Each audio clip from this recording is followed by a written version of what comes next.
Good evening and welcome to the Doty Report. My name is Cheryl Garrett Lee. I'm your host for this evening, and we have a wonderful show in store for you today. We have a fabulous guest, and we're going to be talking about a very pertinent topic for the holiday season. We want to make sure that you invite your family, your friends, everyone jump online and come on board. Please like and share right now so that all of your family and friends will get the information that is needed. And we definitely want to share tonight's information. Now, the Doty Report was founded by the founder of Georgia Doty Comprehensive Health. It is the online platform of Georgia Doty Comprehensive Health, which is a 501c3 organization that is dedicated to assisting those who are challenged with economic and health disparities. And we know there are many communities like that. We work with many seniors, with veterans, and those that are in the underserved population. We have other outreach venues, which are the Georgia Doty publication, which is a quarterly publication that provides excellent information. It provides resources, and we are partnered with different companies in that publication. Also, we have our Feed the Homeless, which I want to shout out to my husband, Tony Lee, who has joined that and taken a big part in that, where we go out and Georgia Doty is responsible for feeding many people. Just in the past couple of months, we were able to feed over 400 people. So that is awesome in a 3-month span. We also work in the community. We partner with different community organizations, or you may have seen us at various community fairs and events, at stand downs for veterans. So Georgia Doty is a wonderful place, and you can find out more about us at georgiadotyhealth.org. Now, let's talk about what's going to go on tonight. I am so pleased. We are always so blessed to have wonderful guests. But before we talk about our guests, I'd like to talk about our founder, Mr. Don Doty. We want to shout out to him and his lovely wife, Joyce Doty, his ride or die. And also to our director of production, Mr. Rochester Bailey, who is behind the scenes, and all of the Georgia Doty board of directors, our advisory committee, our volunteers, and to you. Thank you for joining us this evening. We are going to talk about a subject that many people, you may have light symptoms of it, or it may be something that you need to reach out for help. And I will share with you that today I felt a little bit overwhelmed. Why? Because I knew the holidays were here. This was my last day at my 9 to 5, and I needed to get some things done. And then my other business, I needed to get some more things done. And I know that this is kind of crunch time around the holidays, and I need to get that done. But we're going to talk with an expert today. Today we have Dr. Balin Durr with us, and she's going to give us tips to help us manage stress and help us with our mental and emotional health during the holiday season. Hello, Dr. Durr. How are you? I'm doing well. Thank you so very much for having me on to have this conversation with you today. And I think that I'm so pleased to be able to do this. So pleased to be able to share this information, because I know how much it's needed and how much it is unknown and understood. Yes, definitely. And we are so excited to have you as a guest today. And hey, guys, look out. We were talking about maybe doing a little series. So you'll want to listen to the information. You'll have an opportunity this evening to be able to call in and talk to Dr. Durr directly. She will be taking questions later on in the broadcast. I want to tell you a little bit about Dr. Durr. Now, she is an MD, but she is a psychiatrist for children, for adolescents, and for adults. And she has a holistic, collaborative approach to mind and body wholeness. And we're going to let her tell you a little bit more about what she does, how all that works. She's also an author, and a little bit later in the broadcast, we're going to talk about her book, which is Heaven Abounds in You, The journey to joy.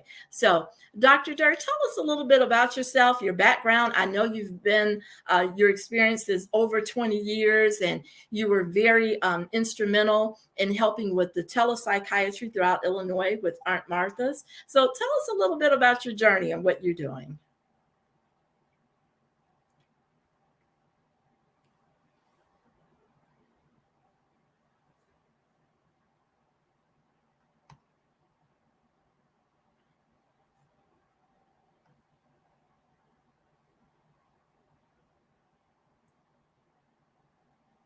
You're on mute.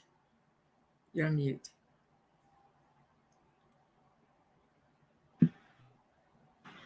How about that? Yeah. Okay. So I was saying that it's an unexpected journey. And I was in junior high school and decided I want to be a physician because I was so fascinated with human development and human life and couldn't think of anything more wonderful than, bringing life into the world. So I was going to become an OB-GYN. Got into medical school. And when I did the rotation, as much as I liked OB, I didn't like being a surgeon, which is the gynae part. Mm-hmm.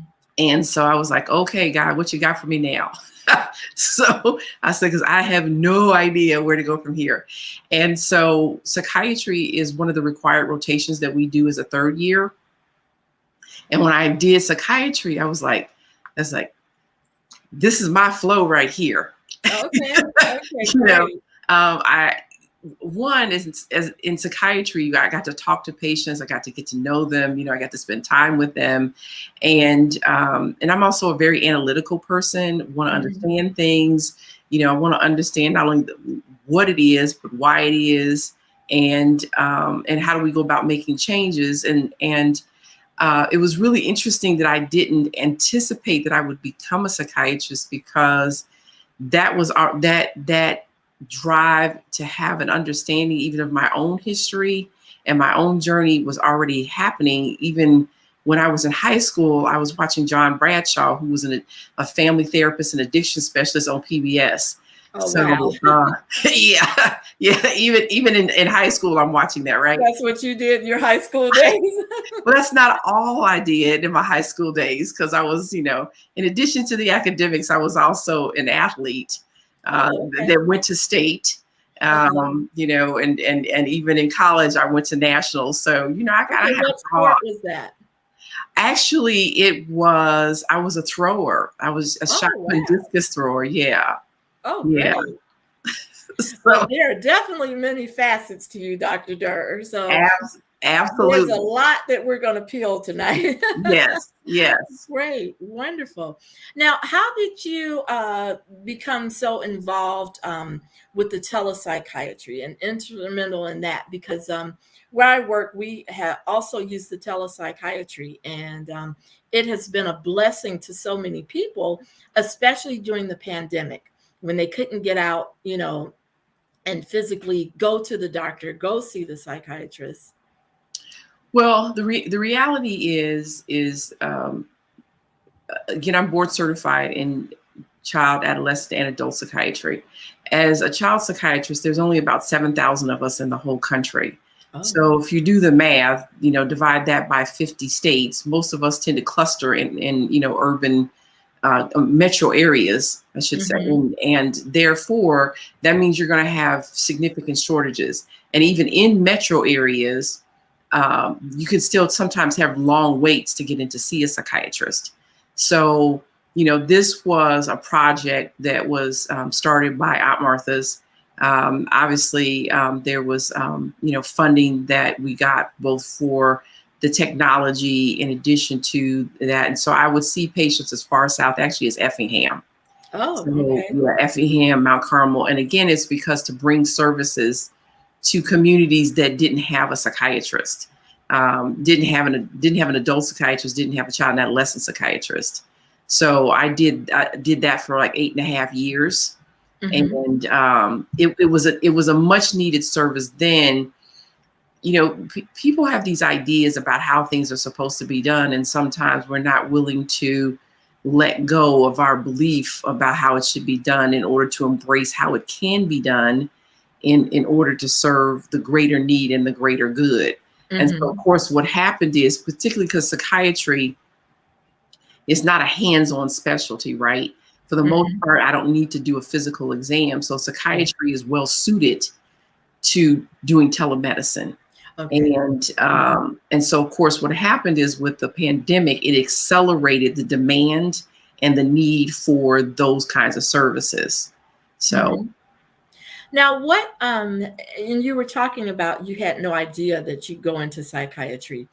And quite honestly, especially in minority communities, psychiatry, we're afraid of it. It's not as popular. It's more popular today than it was in the past, because sometimes we just don't like reaching out for help.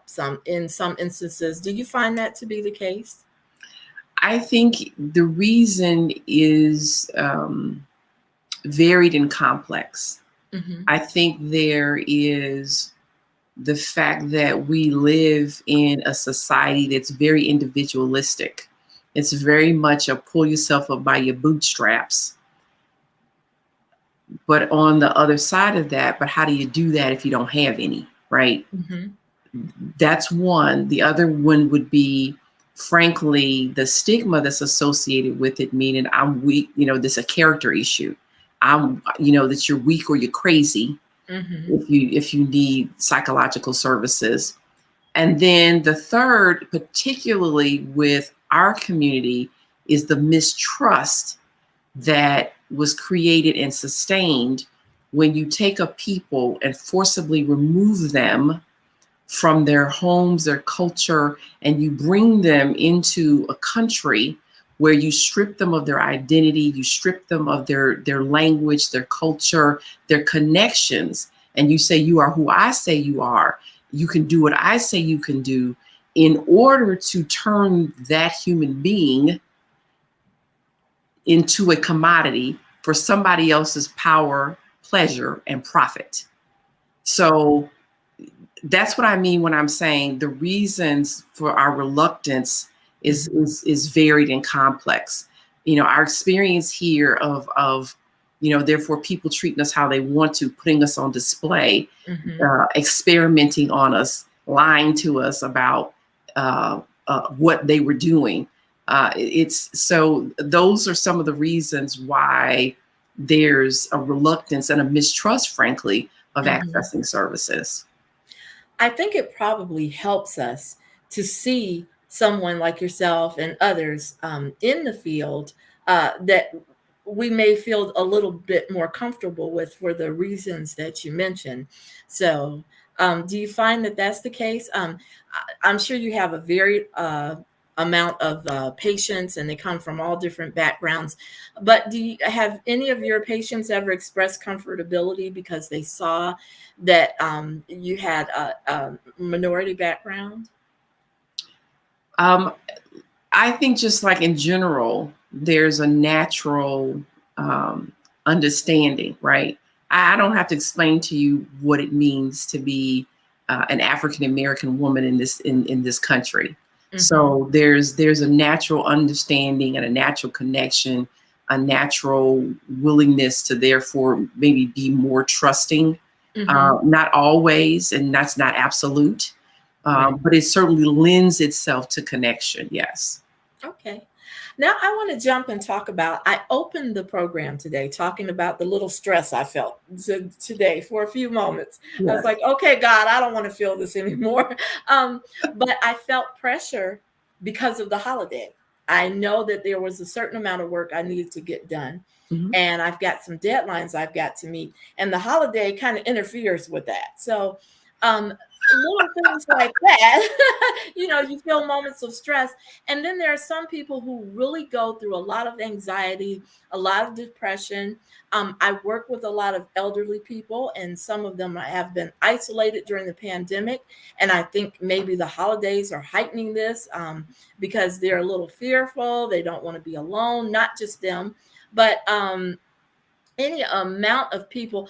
How do we prepare for the holidays? How do we get ourselves in a real healthy mindset, or can we get ourselves in a healthy mindset? How do we avoid that depression of the holidays. You know, you hear the little sad songs coming out about I No, don't I want hear the happy songs. Have a holly jolly Christmas. right, I hear the happy ones. right. But in the best, you know, Or you probably sound like you think, Merry Christmas, baby. You yeah. shouldn't treat me wrong. Yeah. Right. Some people are wallowing in those kind of songs. And how, how do we avoid getting trapped? What signs, let's start with that. What signs do we see when we're going in a direction that we should not be going in? Well, I think in the bigger picture, not only is this true for the holidays, which the holidays heightens things in a number of ways, but I think the question, whether it's the holidays or not, is am I awake and aware and paying attention to what it is I want to do and versus what I feel I should be doing. Mm-hmm. And then saying, is this in keeping with what's true for me and the truth of my being, or is it not?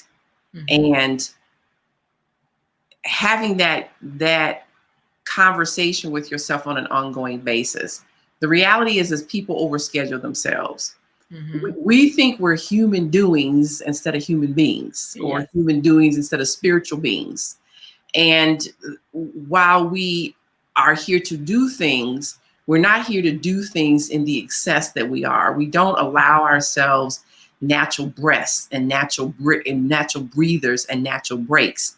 And so the stress comes in by the doing too much, not getting enough rest, not doing the basic things that we need to do to take care of ourselves, and overcommitting, and not, frankly, because we want to please people, not saying no because it's too much, Mm-hmm. or it's not really what I want to be doing, right?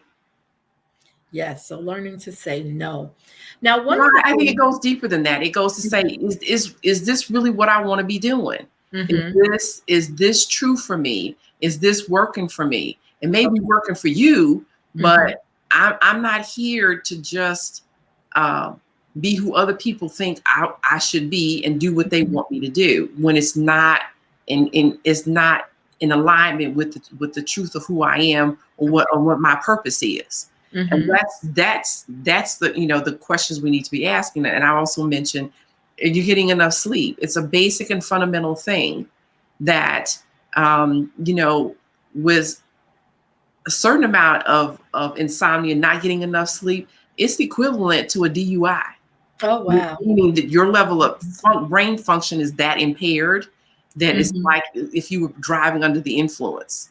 Oh, wow. So are you getting enough sleep? Are you eating the foods not just for taste and pleasure, but food is also meant to give your body the things that it needs for energy and to build healthy structures. So Mm-hmm. are you doing those things? Are you getting enough exercise? Which, and I know we're going to get into this, but I just want to mention, studies have shown that exercise is as effective for mild and moderate depression as medication is. Oh, wow.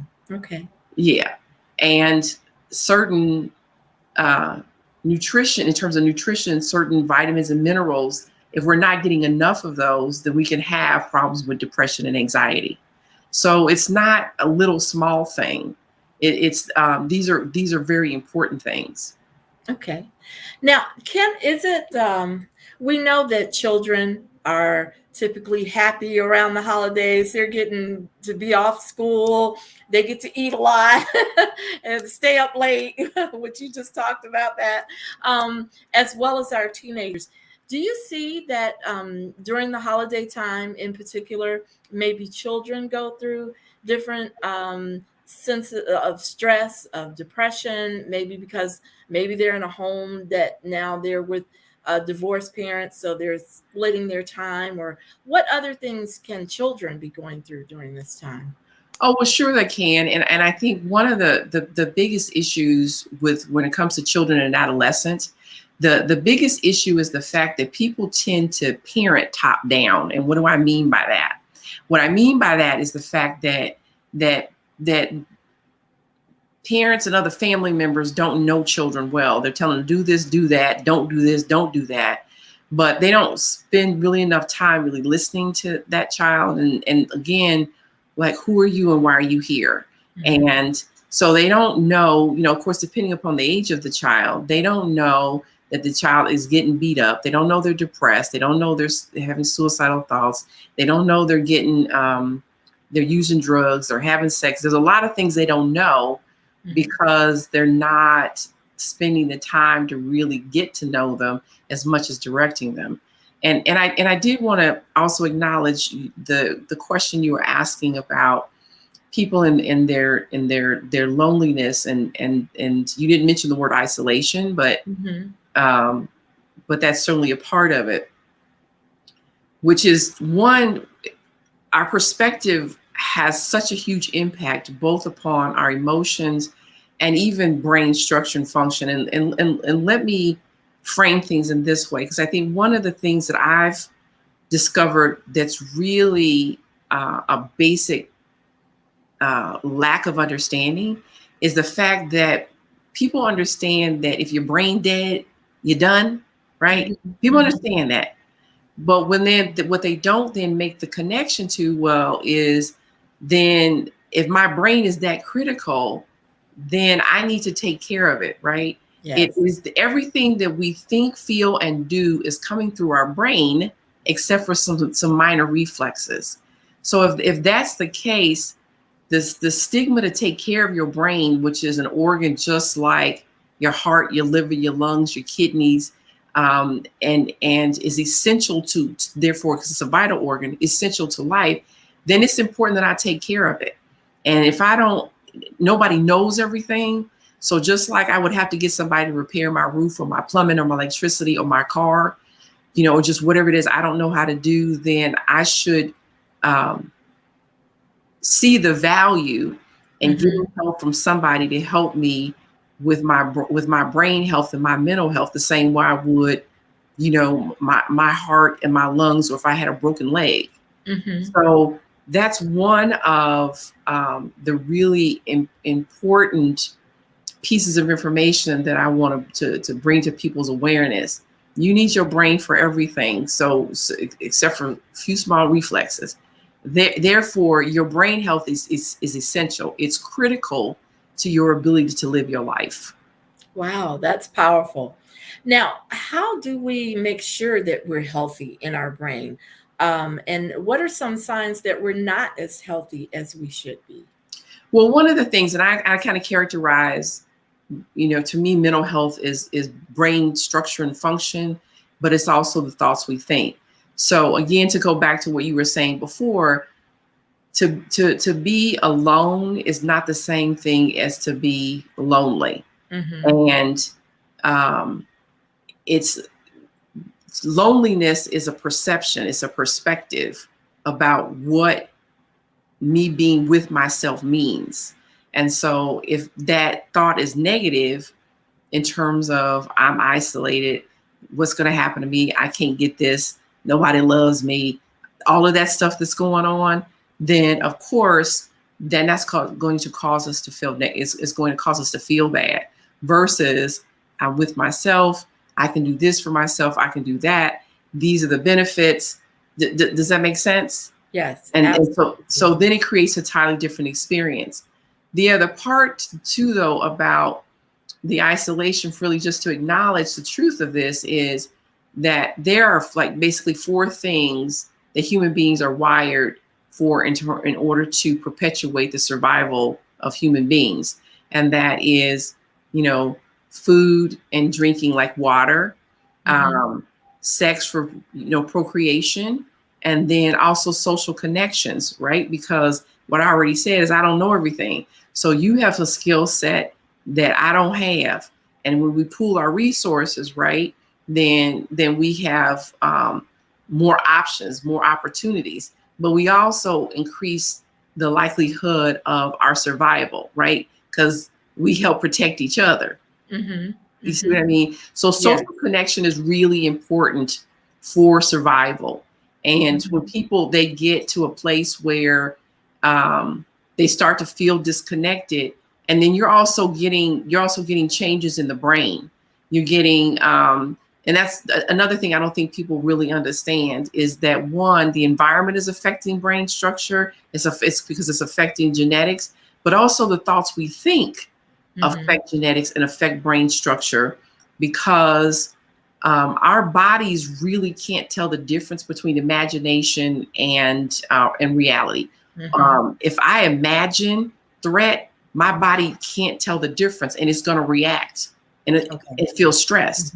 The same way, if a tiger was actually standing in front of me, my body's going to react and feel stressed.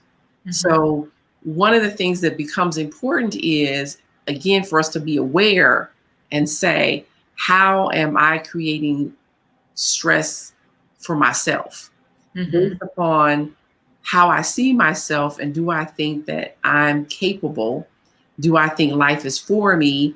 Do I think that that I have possibilities? Or do I see myself as powerless and helpless and can't do anything much, and my life has no meaning and no purpose? Those are very different thoughts, and therefore very different experiences, and cause different changes in our brains. When does a person, from maybe your normal day to day, maybe they have a light moment of stress and they get over it and get past it, how does a person know when they start needing help? What would be the signs for a person who's really, like you said, swirling in? They don't feel good about themselves. They don't feel good about the environment, things that are happening to them. When should a person reach out for help? I really think that it really comes down to, if you don't know how to fix your car, you go get a mechanic. If you, in the same way, if you don't know how to move yourself forward because you feel stuck, then get some help. I think it's not more complicated than that. Meaning, if you find also that you're not able to fulfill your obligations and the roles that you have, and what I mean by that is, as a parent, you're not taking care of your children well, or you're not able to do the tasks that you would normally be able to do for them, right? That's one indication. If you're not personally maintaining your hygiene, or you're not feeding yourself, or you're sleeping too much, or not enough, or overeating or not eating enough, you're having problems concentrating, you're feeling tired, or so that you got to be moving and can't sit still and agitated. If you've lost interest or pleasure in things that you normally do, then that can be a sign and indication of depression. So all the things that I've just mentioned were actually signs or symptoms of depression. The only couple that I left out was if you feel hopeless, helpless, or worthless, or feeling like you are really responsible for stuff really not responsible for. So inappropriate guilt. And then, of course, there's also suicidal thinking. And of course, that's an emergency if you're having suicidal thoughts. You also they also need to assess, if you have a plan and if you intend to act upon those feelings. But you want to get help right away, especially when the depression is severe. But those other signs and symptoms are definitely indicators. You, like, for instance, people start calling off from work a lot, right? Kids don't want to go to school. Again, people are they're more socially withdrawn, so they're not interacting with family members, and they're in their room, or, they're, obviously this would be for adults, but, sometimes you see it in adolescents as well, is if, people are using drugs and alcohol inappropriately. So obviously somebody underage shouldn't be using drugs and alcohol at all. Someone who is of legal age, they can, but again, if it becomes excessive and it interferes with their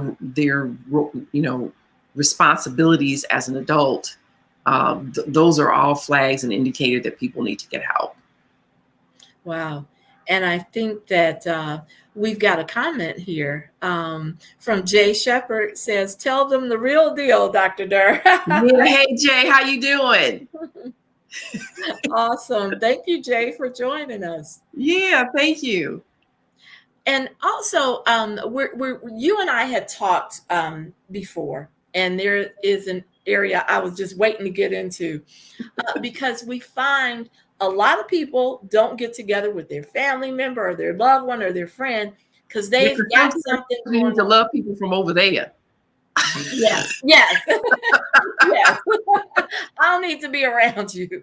And you find there are people, and I heard a conversation a couple of days ago of a lady who's not getting together with her sister because they haven't spoken to each other in like 5 or 6 years, she said. Mhm. And so, you can see she was just so bent out of shape and heard about it, but then she doesn't want to pick up the phone either. So, you and I talked a little bit before about unforgiveness, and that is a big deal during the holidays because I think you really tend to see it because I don't want to sit next to that person. I don't want to be in the room or not even at the same event with somebody.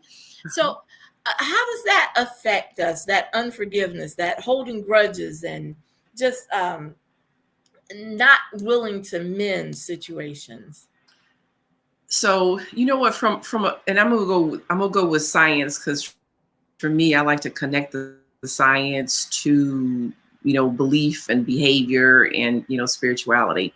Mm-hmm. So E equals MC squared, which is the theory of general relativity, which basically means energy and matter are equal and they're interchangeable, Mm-hmm. right? Mm-hmm. So when you have a thought or emotion, it's composed of an energy. And when you hold an energy, it is going to have an effect upon you.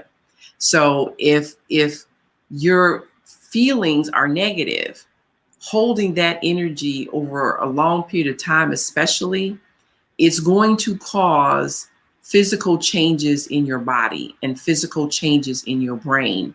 And emotional dis-ease over time will become physical disease. Okay. You That makes sense. energy is going to become matter. And what that Mm-hmm. means is energy is going to become something in the physical world. In this case, disease when Mm-hmm. when you're unforgiving. And the challenge is, one, a lot of people are unforgiving of themselves. Mm-hmm. They confuse who they are with what they've done. They confuse other people who they are with what they've done. And I'm not saying, forgiveness is not making something okay. It's not saying that this should have happened. Right. What it's saying is, and it was okay that it happened. That's not what forgiveness is. Mm-hmm. Forgiveness is the acknowledgement that it happened and that I am not going to continue to live out of my memories of the past. Mm-hmm. Because whatever that was, it's like spilled milk. You cannot unspill the milk. You can clean it up, but you can't Right. unspill it. Mm-hmm. So if you want to continue to go live in the past, which a lot of folks are stuck in the past, they're stuck in their childhood, they're stuck in something that happened, 5 years ago, 10 years ago, whatever. Mm-hmm. And it's because they insist that it should have happened differently. But the problem is it can't happen differently because it already happened, Mm-hmm. right? As I say, you can't unspill the milk. You can clean it up. And so it's also important. People have to be willing to have conversations Mm-hmm. in order to be able to hear what the other person is saying and what their position is. Now, what they're saying in their position doesn't always make sense. And it's not even always healthy for you to associate with that person. Mm-hmm. But assuming that it's something that you can work through, you have to, it's important to hear them out and to try to see things from their position. Try to understand that people cannot be who we want them to be, and they can't Mm-hmm. do what they want us. They can't necessarily do what we want to do. I tell people, I usually having this conversation with people about their parents. I said, the only requirements to become a parent is having sex. And you don't even have to do that well. Mm-hmm. Mm-hmm. Truth. But the requirements to be a parent is an entirely different skill set than it is to have the baby. And many people never fully acquire the skill set. So if you expect people to be able to do something that they don't have the training or experiencing to do, it's really unreasonable. I said, it would be like, I'm a physician, I'm a doctor, but my specialty is psychiatry. So I said, would you come see me for surgery? The answer is no. And I said, because if you did, don't be surprised if you come up with a limp. so so forgiveness is important so that we don't hold ourselves hostage. And guess what? It's me that's doing it. If I'm unforgiving, Yes. It's me that's holding me hostage, right? To a past moment in time, to a past experience that's not happening right now in this moment, right? So decide if I want to release that in order so that I'm not holding that energy, which over time does not become disease, and to release the person of expecting them to be who they are not and who they choose not to be. Everybody gets to choose who they want to be and how they want to be, right? I don't get to make that decision for you, like you don't get to make that decision for me. So again, assuming that it's something that it's not harmful, that and even if it harmed you in the past, as long as you're unforgiving of it, you're reliving that experience over and over again. And the question is when are you tired of reliving that? When are you tired of feeling that? When are you tired of thinking that way? When have you had enough?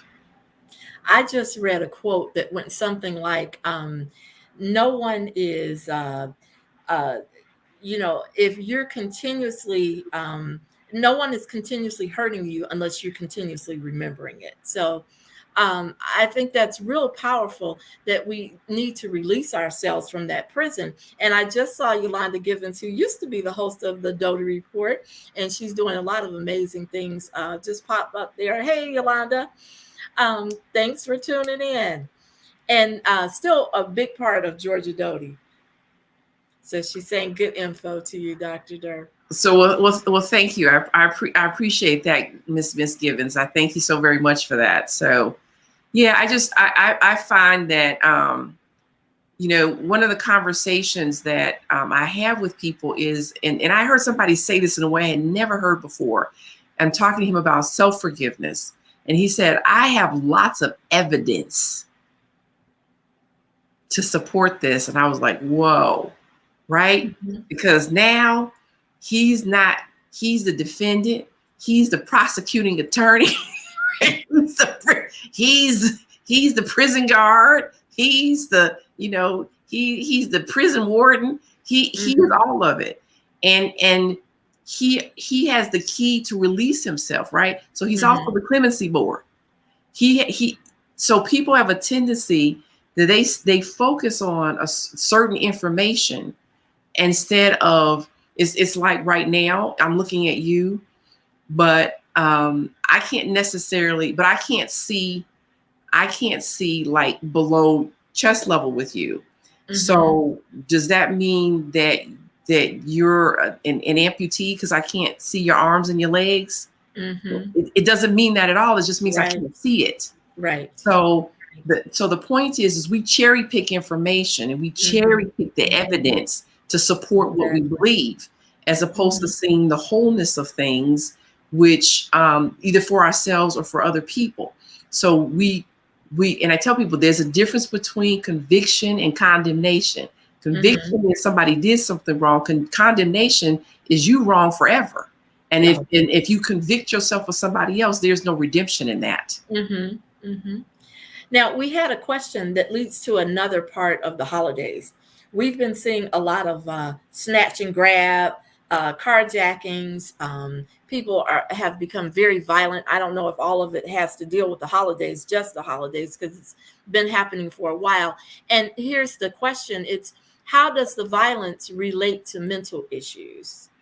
That is a great question, Mr. Doty. Thank you so much for that. So one of the things that I mentioned this earlier, which is how that there is an interaction between the environment and the brain, and then of course our thoughts and the brain. And violence physically changes the brain.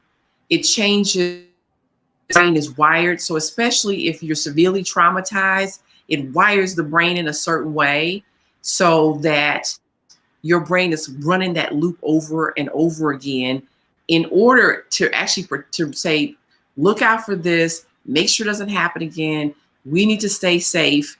And that's what you see in post-traumatic stress disorder or PTSD. The other part to it though is again, because it's also physically changing the structure of the brain, then it's also causing things like depression and causing things like anxiety and causing other brain problems, right? Causing problems concentrating and other things. And again, they've got the studies out on that. So violence and trauma, sexual assault, physical abuse, and even neglect has serious impact upon brain structure and function, and therefore mental health. Mm-hmm. Now, some of us, we have maybe a ritual during the day. I know I do. I wake up with the attitude of gratitude. I'm telling God I'm grateful. I've got different affirmations that I say because I know it's really important to stay healthy. I'm studying, I'm doing my spiritual practice. And as you have said, it helps with your whole body, the mind and the body of the different things that we do. And one of the things I wanted to ask you about is you said that you do a holistic collaborative approach to mind body health. What does that mean? So what that means is like I said, I offer practical tools and solutions from the intersection of mind, body, medicine, science, and spiritual well-being. For me, we are spiritual beings that occupy this physical vessel called a body. And we were designed to utilize the mind or the brain in order to serve, our infinite potential or our divine purpose. And so for me, it's the integration of that, it's the understanding of that. And that infinite potential, though, is infinite. That part doesn't change. And it has to manifest, it has to flow through the filter of a human brain.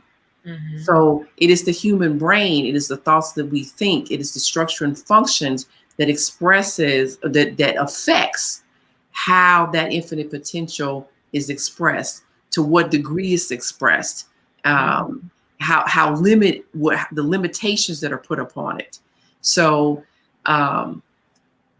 so that's the holistic part, and that includes. So again, it's the spirituality, it's the mind, body, medicine, it's the science, it's the again, it's the nutrition, it is the things I talk about, exercise. It is, but it's also the truth of the matter is, I can't do anything against your will. Even Jesus don't heal nobody against their will, right?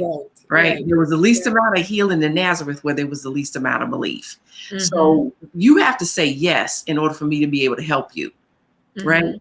You have to say yes in order for me to be able to help you heal yourself. As long as you saying no, it's not going to happen.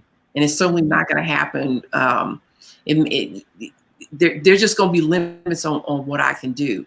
So it is a must that is a collaborative approach, right? You don't just come to me and I say, you do this and you do that, and it just happens. No, you have to agree. So it's finding what people are willing to do, trying to help them have some understanding, trying to create relationship and rapport in order to be able to help facilitate their healing. But I'm not healing them. I'm helping them heal themselves. Yes, absolutely. And Now, so I want to include that too, but of course, sometimes it includes medication. And I tell people, if you psychotic, meaning you hearing voices, seeing things, are paranoid, you need some medicine, right? This, the approach that some people want to take about pray it away, No. Sometimes the vessel is the doctor, right? Through which the creator manifests through and demonstrates through in order to help you. Sometimes that is it's the medication. So it's there. You have to have the right solution for whatever the problem is. If when your car breaks down, the mechanic can't just do anything to it and it start working, right? If you run out of gas, then it's not going to help your car to put air in the tires. You got to have the right solution for whatever the problem is. So that's what I mean. There are a variety of reasons why our mental health becomes impaired. So we got to figure out what that reason or reasons are, and then we have to work together in order to find something that's going to work for the person in the ways that they feel work for them. And that's what it means to be culturally sensitive, right? Because different people believe different things, different people are willing to do different things. So that's what that means. Awesome. That's awesome. I want to lead into, because as I said, we could talk to you forever about, there's so many things, so many ranges. I know Don Doty brought in about the violence. That to me is a whole show to itself, and the spiritual side, and then, taking care of ourselves, exercise, our spiritual practice, but you know what? So let me just say this too, in terms of the whole violence things. There's a tendency in general to kind of focus outward on what somebody else is saying or doing. And again, to be in denial about what I'm saying and doing to myself. How am I violent to myself? How do I neglect and deny and ignore myself? Right? I tell people there's some things that people say to themselves all day that it would never be okay for somebody else to say to them, for a friend to say to them, but yet they make it okay for them to say it to themselves. I said, that's the equivalent when you say you're not good enough and you ain't never gonna be nothing and I'm undeserving or whatever. I said, that's the equivalent of you hitting yourself with a hammer. Would that be okay? No. Then why are you making it okay to tell yourself that? And that's what I mean when I said that, when I'm saying the fact that it's important that we take a look at how we harm ourselves. And I saw you had a comment that came up about the complexity of violence and mental health. And of course it's complex.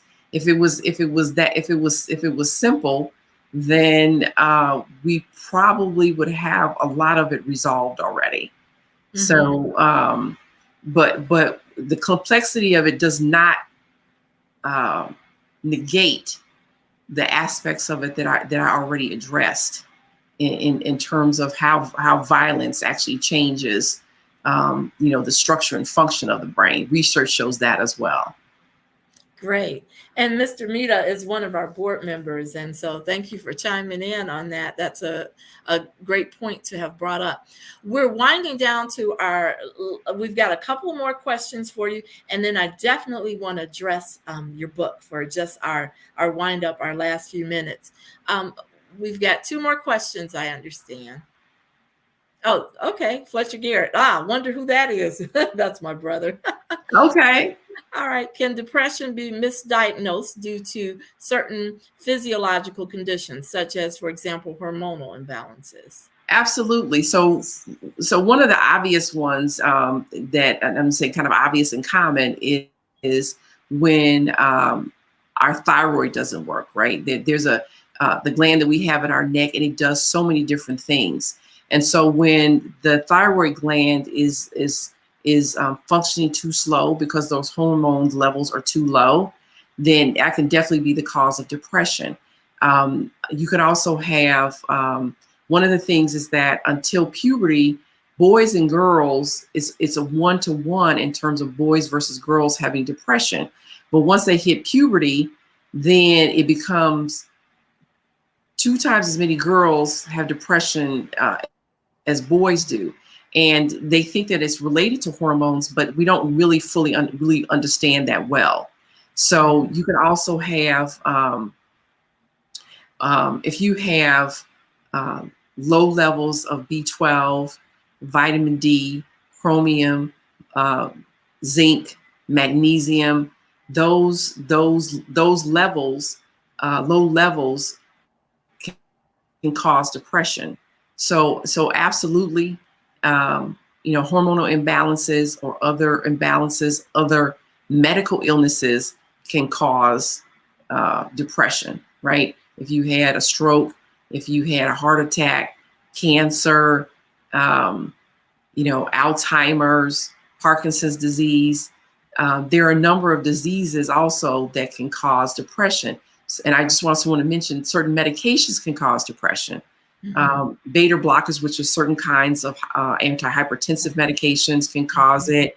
Prednisone, fluvoxamine. It's one of the antibiotics that can cause depression. You can also certain medications can also cause depression as well. So it's important that you take a look at those. Any medicine that can help your mood, like like gabapentin, which is used for pain and also used for anxiety. The mood stabilizers like Trileptal and Depakote, and those, anything that can affect your mood in terms of helping your mood has the potential to also cause you to become depressed. So Lyrica is another one.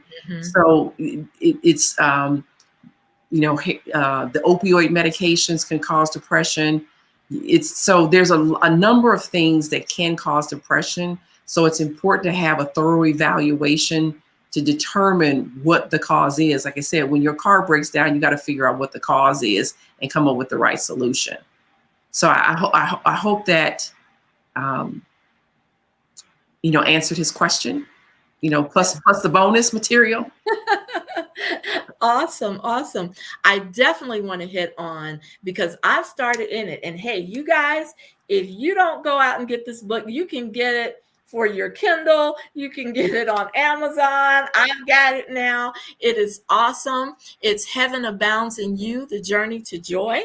Dr. Durr has written a phenomenal book, and and you're seeing the things that her podcast, Today's Mental Health Podcast, and it streams on most platforms. So we've got lots of information for you. So we want you to come see us at georgiadotyhealth.org so you can find out more about Dr. Balin Durr and the things that she's working on, what she's doing, how to get in touch with her, as well as, because of people like you who help us, who support us, we need your support to stay in the grassroots levels in Georgia Doty Health. Like I said, we're feeding the homeless and the underserved. We have platforms such as this, where else can you get information like this from? We bring you excellent guests all the time. Dr. Durr is certainly one of them. And we're certainly going to have her back again if she will come back for us. You also have our Georgia Doty publication.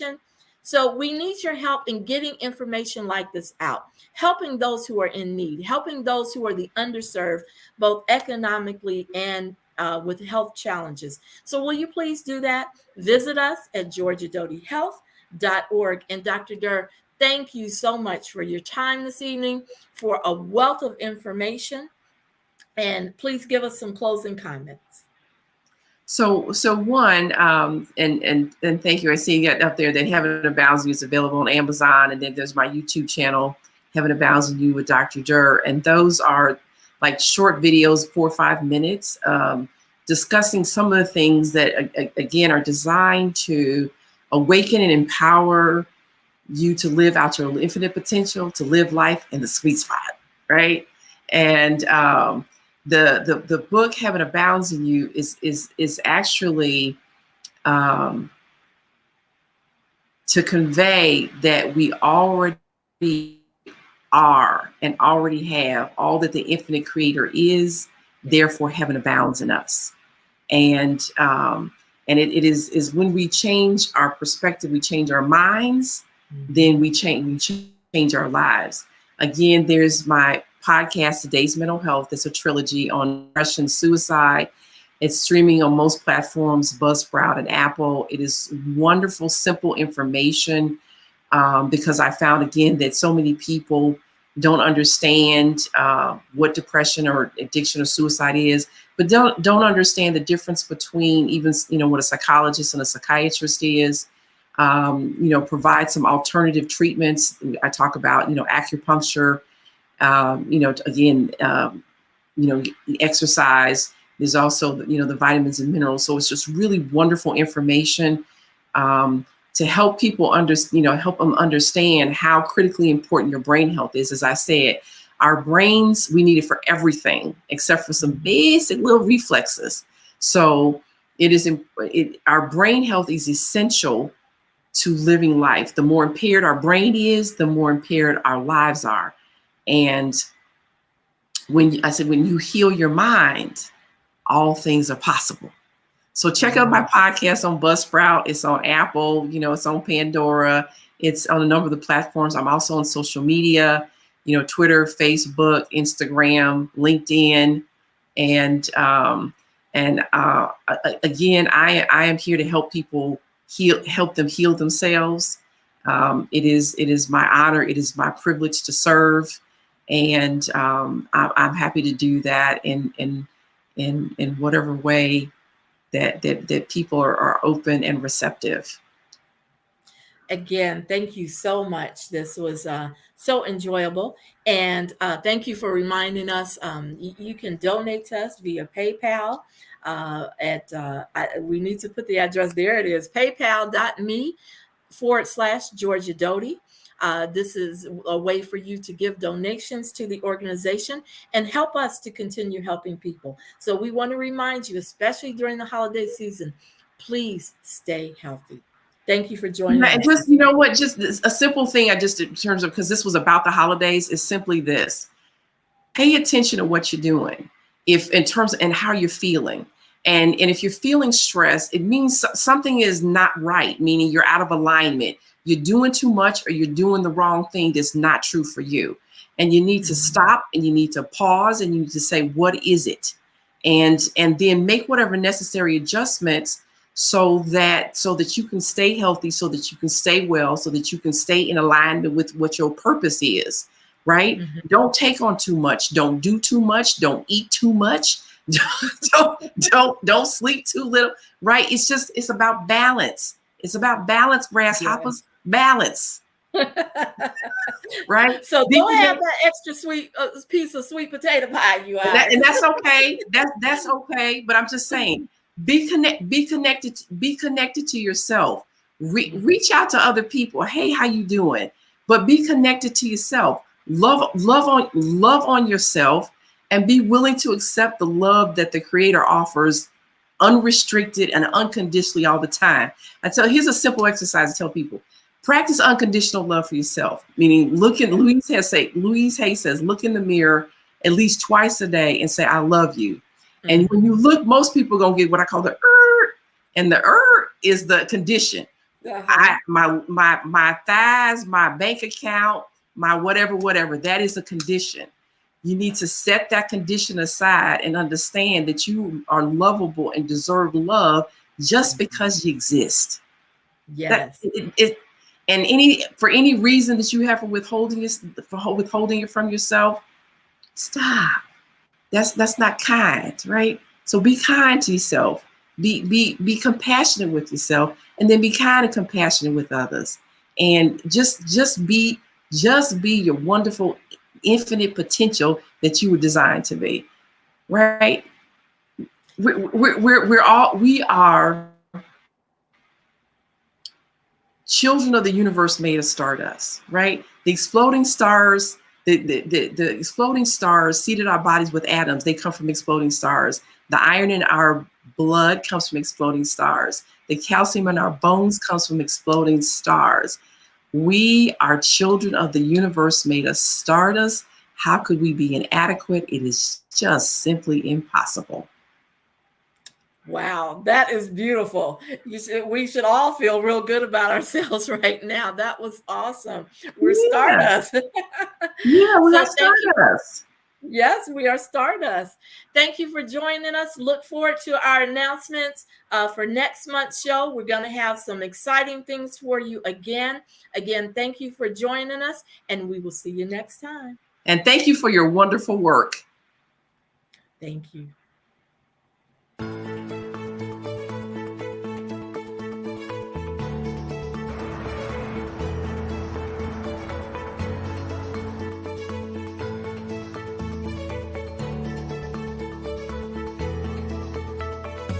I'm very glad to come out here today with the Georgia Doty Comprehensive Health and supporting Alderman Stephanie Coleman here in the district of Inglewood, trying to distribute literature, food, clothes to the people here in the area. Thank you so much to the Georgia Doty Comprehensive Health for coming to the 16th floor and being a blessing. This is the reason for the holiday, so we're so grateful to our founder and CEO, Mr. John Doty, and this wonderful organization. And look at all the smiles and the difference and the blessing that we're making today. Thank you.